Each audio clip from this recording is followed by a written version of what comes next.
ఉదారత అంటూ మాట్లాడుతున్నది సొంత తెలుగుదేశం వాళ్ళు. అంటే ఇంకా చాలట్లేదు ఈ హింస, హింస చాలట్లేదు అనే వర్గం అంటే సొంత వాళ్ళ అసంతృప్తి, హింస ఎట్లా చేస్తారన్న అసంతృప్తి, పట్టించుకొని తటస్థుడే మూడోవాడు. సొంత పార్టీలో ఉన్నోళ్ళు సరిపోతుందిలే అని సంతృప్తి పడుతున్న వాళ్ళు తక్కువ ఉన్నారు. కానీ ఇది వాళ్ళ దాంట్లోనే అసంతృప్తి, ఇది రెండు వైపుల నుంచి అసంతృప్తి.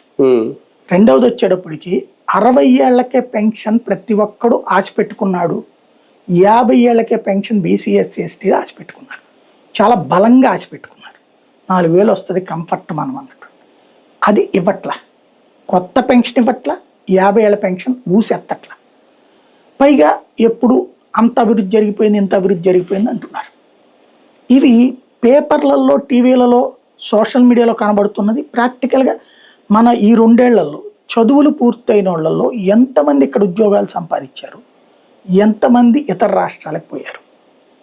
పెద్ద చదువులు చదివిన ప్రతి ఒక్కరు ఇతర రాష్ట్రాలకే పోతున్నాడు. పైగా ఇక్కడ చదువు డ్రాప్ అవుట్లు చేయాల్సి వస్తుంది because of fee reimbursement payment చేయకపోవడం. వాళ్ళు ఇక్కడ ఏ స్విగ్గీలకు జొమాటోలకు అలాగే నిలబడిపోవాలి. దెన్ అసంతృప్తి లేదు అనుకుంటే మంచిది. అమాయకత్వమా లేకపోతే మంచితనమా గొప్పతనమా నాకు తెలియదు. అంటే నాకు ఉద్యోగం ఇక్కడ అసలు ఈ రాష్ట్రంలో మనకు ఉద్యోగాలు దొరకవు, వేరే రాష్ట్రం ఈవెన్ ఇక్కడ స్విగ్గీలు జొమాటో జరిగింటే హైదరాబాద్ బెటర్ అనుకుంటారు. ఎందుకంటే హైదరాబాద్లో ఎక్కువ ఆర్డర్స్